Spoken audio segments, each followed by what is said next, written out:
श्रीभूयुतश्रीहरिचिष्टिताभ्याम् अगस्त्यरेखाधिपरञ्चिताभ्यां निगूढबीजाक्षरमुद्रिताभ्यां नमो नमः सद्गुरुपादुकाभ्यां श्रीगुरुभ्यो नमः हरिः ओम्। విశ్వవ్యాప్తంగా వీక్షిస్తున్నటువంటి India9.tv ప్రేక్షకులకు నమస్కారం. ఈరోజు దేవి భాగవతము దాని యొక్క ప్రాశస్త్యం గురించి మాట్లాడుకుందామని చెప్పి ఇక్కడికి వచ్చాం. దేవి భాగవతం అంటే భగవత్యాహ ఇదం భాగవతం అని అర్థం. అంటే దేవి యొక్క చరిత్రని మొత్తాన్ని కలిపి దేవి భాగవతం అంటారు. ఈ భాగవతాన్ని మనకి అందించిన వారు వ్యాస మహర్షి. అయితే అంతకంటే ముందు అసలు జగన్మాత అంటే ఎవరు? ఈ సృష్టి మన చరాచర గోచరమైనటువంటిది, మనకు అగోచరమైనటువంటిది, ఈ సమస్త విశ్వాన్ని సృష్టించి ఆడుకుంటున్నటువంటి జగన్మాత ఆ మాత. ఆమె కామేశ్వరి అన్న ఆవిడే, లలితా పరాభట్టారిక అన్న ఆమె, మహాశక్తి అన్న ఆమె, శక్తి అన్న ఆమె. అయితే ఆమెని కనుగొనడం ఎట్లా, కనిపెట్టడం ఎట్లా, పూజా విధానం ఏమిటి, ఆవిడని ఆరాధించడం ఎలాగా, ఇవన్నీ చేస్తే మనకి కలిగేటటువంటి ప్రయోజనాలు ఏమిటి, వాటి వల్ల మనకు అనుగూరేటటువంటి లాభాలు ఏమిటి, ఇవన్నీ చెప్పేటటువంటిదే భాగవతం. ఆ భాగవతం యొక్క ప్రాశస్త్యం ఎటువంటిది అంటే దేవి భాగవతం అన్నారు. ఓకే, ఇది 12 స్కంధాల్లో కొన్ని వేల శ్లోకాలతో వ్యాస మహర్షి రాసినటువంటి కావ్యం. దీనిని ఎట్లా చదివితే ఎట్లా పారాయణ చేస్తే ఏ లాభాలు కలుగుతాయి అనేటటువంటివి మనకు కొన్ని ఉదాహరణలతో సహా చెప్పారు. ఇంతకు ముందు చెప్పినటువంటి ఆ భాగవతం యొక్క దేవి భాగవతం యొక్క ప్రాశస్త్యానికి సంబంధించినటువంటి కథల్లోకి వెళ్ళే ముందర అసలు ఆ శక్తి రూపాన్ని ఏ విధంగా మనం ఆరాధన చెయ్యాలి, ఏ విధంగా మనం కొలవాలి, అది ధ్యానమా జ్ఞానమా, ఏ రకంగా మనం తెలుసుకోవాలి అనేటటువంటి విషయాలతో పాటు ఈ భాగవతాన్ని మనకు అందించినటువంటి మహానుభావుడైనటువంటి వ్యాస మహర్షి గురించి కూడా కొంచెం తెలుసుకుంటాం.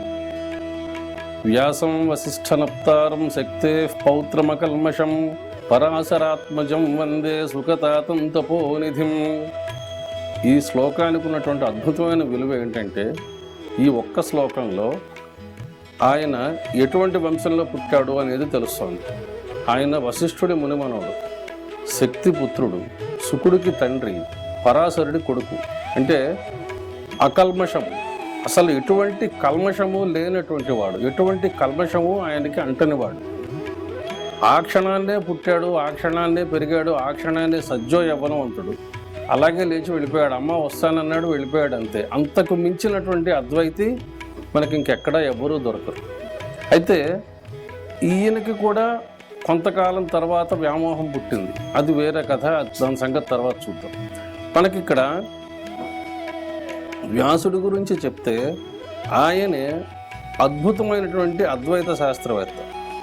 ఏ శాస్త్రవేత్త చేయనటువంటి అద్భుతమైనటువంటి తన అద్వైత ప్రయోగాన్ని తన మీదే ప్రయోగించినటువంటి మహానుభావుడు. మనకు అందుకే అక్కడక్కడ పురాణాల్లోనూ వాటిలోనూ ఆయన పాత్ర మనకు కనిపిస్తూ ఉంటుంది.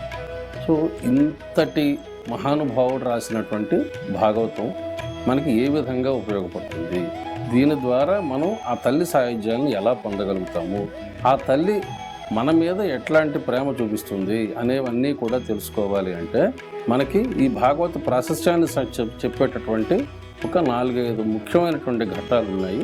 నెమ్మదిగా ఒకదాని తర్వాత ఒకటి చెప్తుంది. మొట్టమొదటి ప్రారంభం చేస్తే, పూర్వము ఒకనాడు నైంసారణ్యంలో సౌనికాది మహాములందరూ లోక కళ్యాణం కోసం యాగం చేస్తారు. అయితే లోక కళ్యాణం కోసం చేసేటటువంటి యాగానికి ఎవరు పిలిచినా పిలవకపోయినా వెళ్ళడం అనేది పద్ధతి.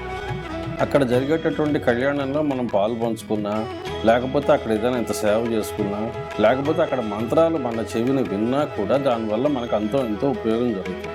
అయితే ఇదే నియమాన్ని ఏదైనా వివాహాలు కానీ, లేకపోతే గృహప్రవేశాలు కానీ, ఉపనయనాలు కానీ చేస్తున్నప్పుడు పెట్టలేదు. ఎందుకంటే ఇక్కడ వాళ్ళకి నియమితమైనటువంటి ఒక హద్దు ఉంటుంది.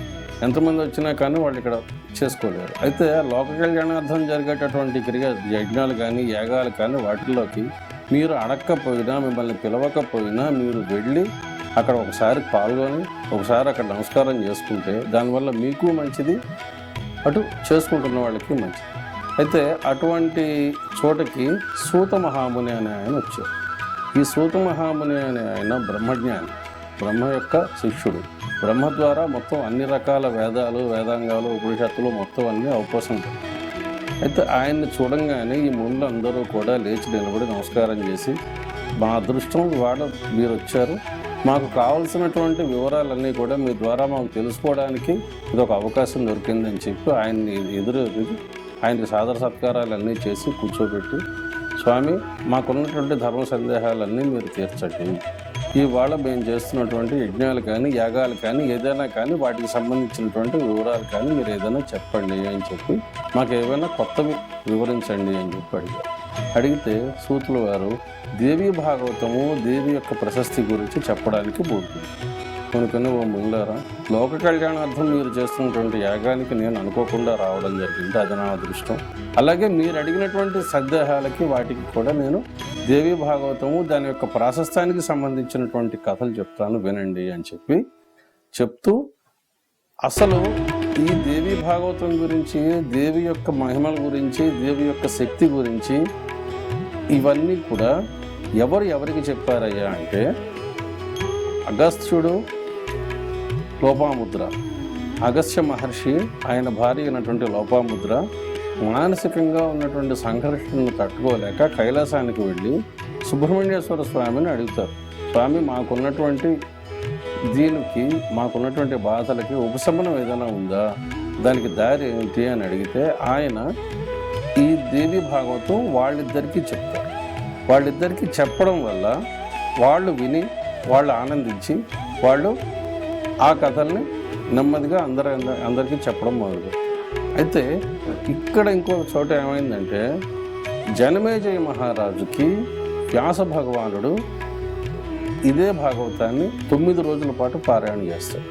ఈ 9 రోజుల పారాయణం అనేది సాంప్రదాయం అనేది అంతకుముందే మనకి ద్వాపర యుగం నుంచి వచ్చినటువంటి శ్రీకృష్ణుడికి సమంతోపాఖ్యానానికి సంబంధించినటువంటి కథలో ఈ దేవీ భాగవతానికి సంబంధించినటువంటి నవాహ పారాయణ అనేది వస్తుంది. అది ఎట్లా వచ్చింది ఏమిటి అనేది చూద్దాం. కథ చెప్పడానికి ప్రారంభం చేస్తూ సూత మహాముని, శ్రీకృష్ణుల వారు కూడా పడరాని కష్టాలు పడి ఈ దేవీ భాగవతాన్ని 9 రోజులు పారాయణ చేయించుకున్న తర్వాతే ఆ కష్టం నుంచి బయటకు వచ్చారు అని చెప్పగానే ఆ కింద వింటున్నటువంటి మునులందరూ, శ్రీకృష్ణుడు లాంటి వాడికి ఎటువంటి కష్టం వచ్చింది, అదేమిటో సవివరంగా చెప్పండి అని. అయితే అక్కడ మొదలుపెట్టినటువంటి ఆయన సమంతకోపాఖ్యానం గురించి చెప్తారు. సమంతకోపాఖ్యానం అంటే మనకందరికీ ఇదివరకు తెలుసు. శ్రీకృష్ణుడు, ప్రసేనుడు, సూర్యుడి దగ్గర నుంచి వచ్చినటువంటి మణి, వీటికి సంబంధించి సత్రాజిత్తు తమ్ముడైనటువంటి ప్రసేనుడు అనేవాడు తన తపశ్శక్తితో సూర్యమండలానికి వెళ్ళి అక్కడి నుంచి సూర్య భగవానుడి చేత అనుగ్రహింపబడినటువంటి సమంతక మణిని కంఠంలో ధరించి తిరిగి భూలోకానికి వస్తాడు. అయితే అది దినానికి ఒక దినమునకు 8 బారుల బంగారాన్ని ఇచ్చేటటువంటి మణి. అటువంటి మణిని ఆయన ధరించి అడవికి వేటకెళ్తాడు. వేటకు వెళ్ళేసరికి అదేదో మాంసఖండం అని చెప్పి భ్రమించినటువంటి సింహం అతన్ని చంపి మణిని పట్టుకుంటాడు.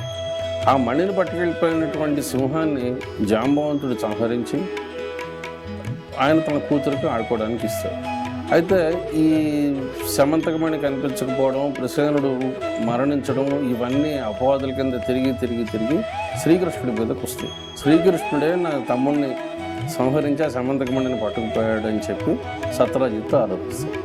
ఈ అపవాదులను తొలగొట్టుకోవడం కోసం ఆయన శ్రీకృష్ణుడు అడవికి బయలుదేరుతాడు. ప్రసేనుడిని వెతుక్కుంటూ అడవికి బయలుదేరినటువంటి శ్రీకృష్ణుడికి సింహం జాడలు కలవడం, ఆ సింహం కొంత దూరం వెళ్ళేసరికి సింహం చచ్చిపోవడం, ఆ సింహం చచ్చిపోయిన తర్వాత అక్కడి నుంచి అది వెళ్ళి భల్లోకపు ఆ గుర్తులు పట్టుకుని అడవికి ఒక కొండ గుహలోకి వెళ్ళడం, అక్కడ జాంబవంతుడితో భీకర యుద్ధం 12 రోజుల పాటు జరుగుతుంది.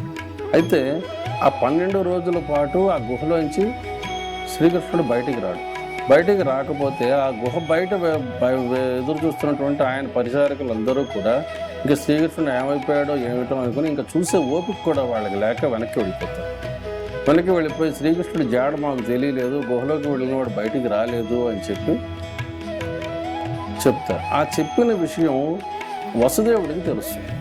వసుదేవుడికి తెలిసి ఆయన దుఃఖపడతాడు. అయ్యో నా కృష్ణుడు ఏమైపోయాడో, ఎలా ఉన్నాడో, ఏంటో, ఎక్కడున్నాడో తెలియదు అని చెప్పి విచారంతో కుంగిపోయింది.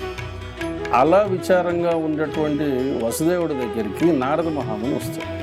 నారద మహాముని వచ్చి ఏం స్వామి ఇట్లా ఉన్నామంటే, నారదుడు కనపడగానే ఈయన ఎదురేగా అతి సత్కారాలన్నీ చేసి కూర్చోబెట్టి, నా సమస్య ఇది, శ్రీకృష్ణుడు ఏమైపోయాడో తెలియట్లేదు, ఎన్నాళ్ళకి ఆ గుహలోంచి బయటికి రాలేదు, అసలు ఉన్నాడో లేడో కూడా అర్థం కావట్లేదు అని చెప్తే నారదుడికి ఒక్కసారి కళ్ళు మూసుకోగానే ఆయనకి మొత్తం తెలిసి ఆయన ఊరుకుంటాడు, ఏమీ మాట్లాడాడు. అయితే నారదుడు వెంటనే వసుదేవుడిని కూర్చోబెట్టి, నాయన దేవీ భాగవతం 9 రోజులు పారాయణ చెయ్యి, నీ కృష్ణుడు నీకు క్షేమంగా ఇంటికి తిరిగి వస్తాడు అని చెప్తాడు. చెప్పిన వెంటనే వసుదేవుడు, ఎవరెవరి దగ్గరికి వెళ్ళి నేను ఎందుకు చేయించుకోవడం, ఎలాగో మీరే వచ్చారు కాబట్టి మీరే ఆ పారాయణ ఏదో చేసి పెట్టండి అని చెప్పి అడుగుతాడు. దానికి వెంటనే నారదుడు సరే అని చెప్పి ఒక శుభముహూర్తం నిర్ణయించుకుని 9 రోజుల పాటు ఈ దేవీ భాగవతాన్ని పారాయణ చేస్తారు. దేవీ భాగవత పారాయణ ప్రారంభించిన ముహూర్త విశేషాన్ని బట్టి 9 రోజుల పారాయణ అయ్యేసరికి శ్రీకృష్ణుడు జాంబవతితో సహా గుమ్మం ముందు ఉంటాడు. ఆ శ్రీకృష్ణుడిని చూసి అందరూ ఆనందిస్తారు. ఇంతటి మహిమాన్వితమైనటువంటి దేవీ భాగవతాన్ని మనం నిత్యం ఏ రోజైనా, ఏ నెల అయినా, ఎటువంటి దీంట్లోనైనా కానీ పారాయణ చేసుకోవచ్చు. అయితే పారాయణ కాలము, ఈ నవావరణ అర్చన దాని విధానానికి కొంత పర్టికులర్గా ఒక ఇది ఉంటుంది. అది మాత్రం మనం తప్పకుండా పాటించాలి. నవావరణ అర్చనకి ఎంత సమయం పడుతుందో పారాయణకి కూడా అంతే సమయాన్ని వినియోగించాలి.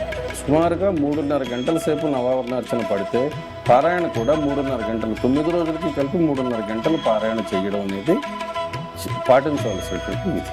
సాక్షాత్తు నారద మహాముని లాంటి వాడు పారాయణ చేసినందువల్ల శ్రీకృష్ణుడు లాంటి వాడికి కూడా ఉన్నటువంటి కష్టాలు ఆ తల్లి బయటపడేసి జాంబవతిని, సమంతకమణిని ఇద్దరినీ కూడా ఆయనకు తీసుకొచ్చి పెట్టింది. ఇది దేవీ భాగవతం యొక్క ప్రాశస్త్యాన్ని చెప్పేటటువంటి మొట్టమొదటి